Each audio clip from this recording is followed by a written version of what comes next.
Cordial saludo, mi nombre es Never Steven Ramírez. En esta ocasión nos encontramos en el curso Contratación Pública y Privada, en la fase 5, diferencias y similitudes entre contrato público y privado, acompañado de la señorita Erika Paola Hernández Tovar.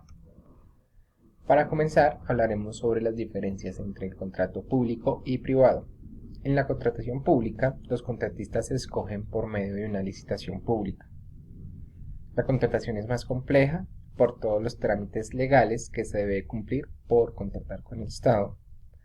Para poder contratar con el Estado es requisito indispensable estar inscrito en el Registro Único de Proponentes, RUP. Sus contratos se hacen por intermedio de entidades del Estado. Los inversionistas son el Estado mismo o inversión mixta. Se busca un beneficio social y desarrolla una obra que beneficie al Estado. Por otro lado, en la contratación privada, para realizar el contratista no es necesario que convoque una licitación pública. Su contratación es más sencilla, prácticamente directa. No se requiere tanta tramitología. Para celebrar un contrato, solo se requiere una buena propuesta. Su contratación es privada por inversionistas particulares. Su inversión es de capital privado. Se crea para buscar el beneficio propio de una empresa. Por otro lado, se puede afirmar que la diferencia entre los dos tipos de contrataciones radica en que la contratación privada es un acuerdo formal entre los involucrados, donde se puede llevar a ver flexibilización en términos y condiciones acordados en común, mientras que en la contratación pública se entran a competir varios interesados en adquirir la licitación y están sujetas a condiciones establecidas por el Estado o por la entidad pública que lo está licitando. En la pública el capital es del Estado, en el privado el capital es de los inversionistas. Asimismo, los contratos públicos tienen un fin de desarrollo social o incremento económico. Por otro lado, hablaremos sobre las partes del contrato, público y privado, órgano de contratación y el contratista.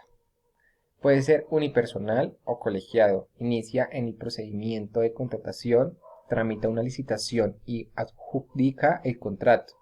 Este órgano cuenta con la asistencia con carácter general de la mesa de contratación, que es la encargada de valorar la documentación presentada y realizar la propuesta de adjudicación del contrato.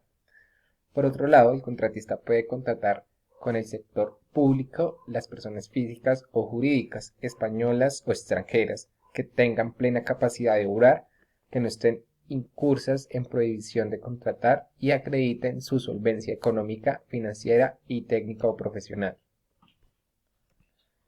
Los contratos comúnmente presentan mucha libertad formal, siempre y cuando se incluya en toda la información pertinente y necesaria. Sin embargo, suelen contar con secciones como las siguientes: el título, en donde se indica la naturaleza del contrato; el cuerpo sustantivo, primera sección, en donde se identifican las partes involucradas y se brinda información contextual como la fecha de firma del contrato; las presentaciones intervinientes, la identificación de los objetos o servicios comprometidos, etc.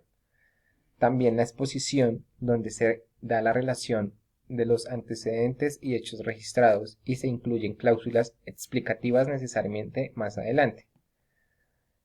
El cuerpo normativo, donde se detallan los pactos suscritos entre las partes y las eventuales sanciones de haberlas. El cierre, fórmula de fin del contrato que abarca las firmas de las partes, anexos de ser necesario. Tenemos acá un ejemplo de un contrato de obras, donde podemos evidenciar la fecha, los reunidos, los que intervienen y las estipulaciones del contrato. Los principios de los contratos públicos y privados son los siguientes: el principio de contratación, el principio de imparcialidad, el principio de buena fe, de transparencia, del equilibrio económico, de la responsabilidad, de la selección objetiva, de la planeación, eficacia, moralidad, celeridad, legalidad, obligatoriedad, sociabilidad y solidaridad. También tenemos la autonomía de la voluntad, el principio de la causa concreta, del consensualismo, inalterabilidad, del abuso del derecho, de error común, responsabilidad, oponibilidad, relatividad e imprevisión. Por otro lado, tenemos la clasificación de los contratos y los diferentes tipos. Entonces, como ya sabemos, públicos y privados. Existen contratos bilaterales, unilateral, gratuito, oneroso, conmutativo, aleatorio, principal, accesorio, un contrato real, un contrato solemne, consensual, contrato por obra o labor, contrato civil por prestación de servicios, un contrato a término fijo, un contrato a término indefinido, un contrato de aprendizaje, un contrato ocasional de trabajo, de mutuo comercial, un mandato comercial, cuentas de participación, un contrato de consignación, agencia comercial y un contrato de corretaje. Tenemos la responsabilidad por el incumplimiento del contrato. Cuando se incumple un contrato o por alguna otra razón se causa un perjuicio a un tercero, es preciso indemnizarlo. Y la indemnización puede obtener dos elementos, el daño emergente y el lucro cesante. El daño emergente corresponde al valor o precio de un bien o cosa que ha sufrido daño o perjuicio, cuando el bien o la propiedad de una persona ha sido dañada o destruida por otra. Estamos ante un daño emergente y la indemnización en este caso será igual al precio del bien afectado o destruido. El lucro cesante hace referencia al lucro, al dinero, a la ganancia, a la renta que una persona deja de percibir como consecuencia del perjuicio o daño que se les ha causado. Si una persona no hubiera sufrido de un daño o perjuicio, se hubiera seguido lucrando sin problemas. Lucro que se pierde, que se cesa por la culpa del daño o el perjuicio. Y por supuesto que el que responsable será quien causó el daño o el perjuicio. En algunos casos tendrá que indemnizar a la víctima del daño o perjuicio.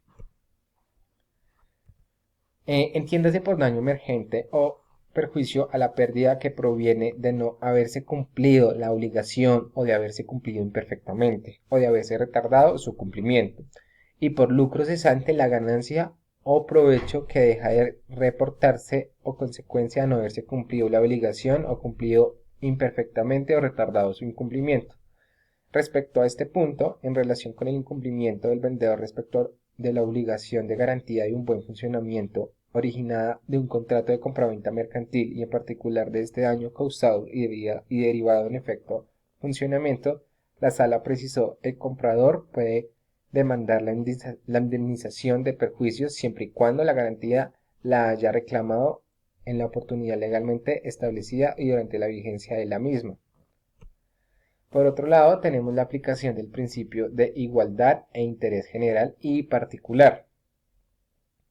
El principio de igualdad, en términos generales, ordena dar un trato igual a quienes se encuentran en la misma situación fáctica y un trato diverso a quienes se hallan en distintas condiciones de hecho. Esta formulación general no refleja, sin embargo, la complejidad que supone su eficacia en un orden jurídico orientado bajo los principios del Estado social de derecho, ni deja claro qué elementos son relevantes para el derecho al momento de verificar las condiciones de hecho, considerando que todas las personas y situaciones presentan semejanzas y diferencias.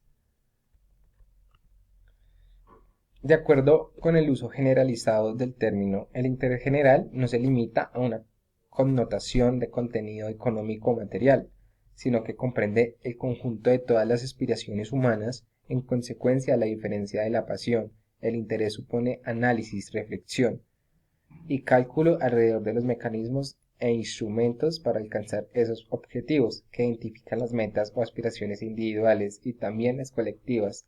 La inquietud central del pensamiento político moderno describe por entender por qué y bajo qué condiciones los individuos por interés deciden asociarse. Si la tarea principal es legislar o reglamentar, es promover la satisfacción de todos. La política no es otra cosa que el arte de gobernar los individuos según sus intereses. Bueno, esto es todo por el día de hoy. Muchísimas gracias. Nos vemos en una próxima ocasión.